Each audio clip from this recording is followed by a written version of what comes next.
Healthy. All right, so you're upset. You're consulting. You're terrible. You bring in your consultant. Somebody comes in, and consultant comes in, and they say, well, what's driving these costs? Well, consultants love that. They only have two responses. First response, that's a very interesting question. Second response, I'll go back to the office and run some numbers. So they do.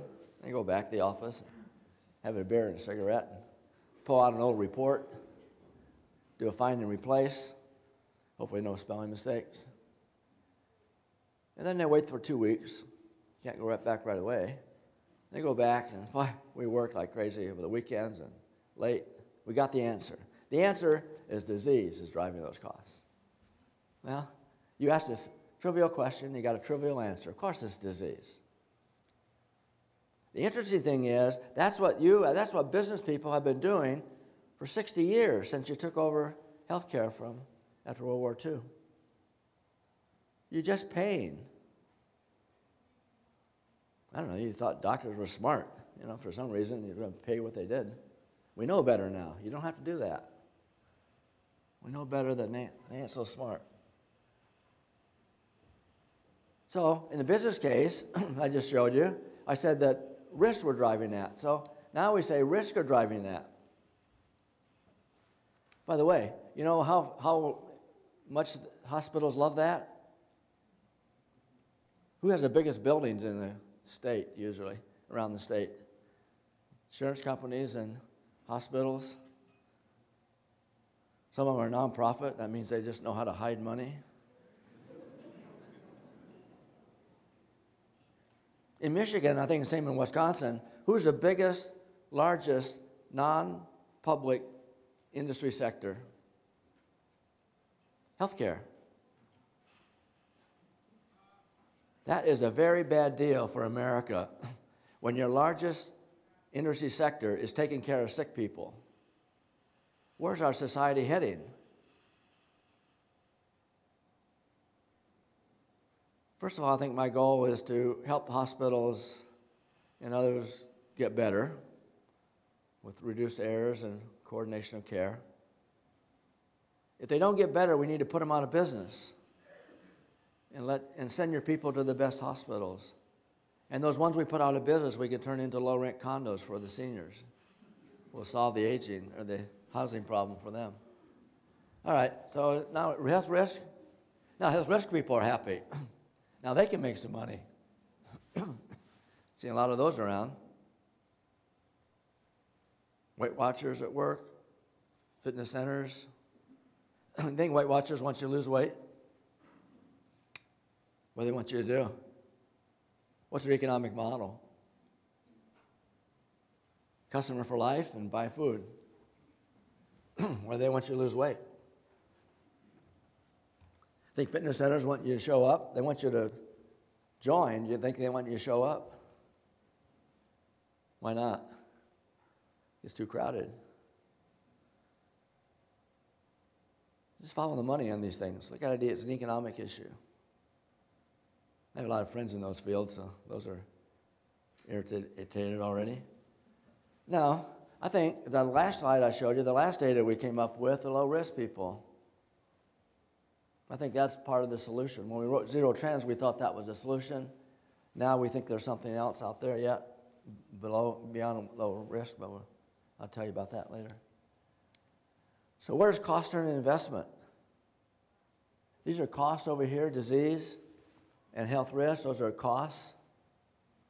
I think the investment's over in the low-risk people, keeping them low risk. So businesses like investments, they don't like costs.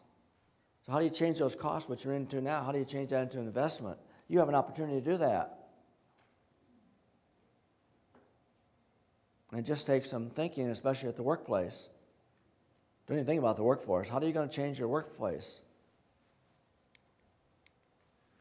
All right, we had 25 years of a great run. We really liked it. All the publications we were doing, and I thought it was really good. And so we congratulated ourselves, and then we thought we were getting close to a great business case. And however, when we looked at the population, we were terrifically depressed. And more than just Kleenex depressed. I mean, really depressed. Couldn't get out of bed for a couple days. Nothing's changed. There are no more people doing physical activity than there were 30 years ago. Faces have changed, but the same percentage. No fewer people weigh any less than we did 30 years ago. In fact, it's worse. And no fewer people with diabetes than 30 years ago. In fact, it's worse. So where's the improvement? So we were there about 2005. So I hinted at the questions we asked. So here's a little IQ test for you. If you continue to wait for defects, like medicine and health promotion, and solve defects, will you ever solve a fundamental problem in any line of work? No. You will never solve the fundamental problem by fixing defects. So in my opinion, medicine and health promotion are both failed strategies. They will never lead us to a healthy and prosperous America. They can't. They just fix defects. So let's recognize that it's a failed strategy. Is it better to keep a good customer or find a new one? Any business person. You keep your good customers or you forget them and go find new customers? Everyone knows you keep a good customer first and then you go find it. But in healthcare, if we ignore those good customers, I showed you that the first slide. We ignore the good customers and go find the poor performers. That's another reason we got depressed. If you put a changed person back in the same environment, do you think that change will be sustained? You get somebody to change. If you ever did get somebody to change and put them back in the same environment, they are bound to return to their old behaviors. Some won't. Few won't. Like the Biggest Loser contest, I hate those things, but the Biggest Loser contest, they lose weight, put them back in the same environment, a year later, they have gained more weight than they did before. There's a way to do that, but not normally done it. And the fourth question, is the action you reward, is that the action that's sustained? Any psychologist in the field? Any psychologist knows if you want to sustain an action, you have to reward it. Yet we don't do that in healthcare. We put all of our money into the worst performers. They're sick or they're high risk. We spend time with them. We identify them.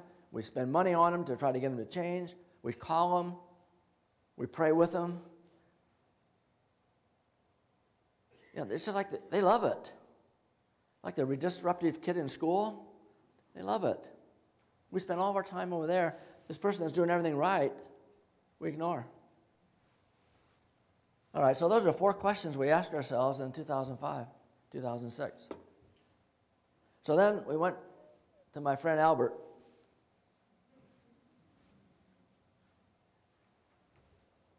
If the world you have made as a result of one level of thinking, do you think you'll ever solve the problem with the same level of thinking? You have to move to a new level. You have to move to a new level. It's time to move to a new level. It's past time, but it's better than 2 years from now. Every place in the world that I go, they know Albert Einstein. That's wonderful.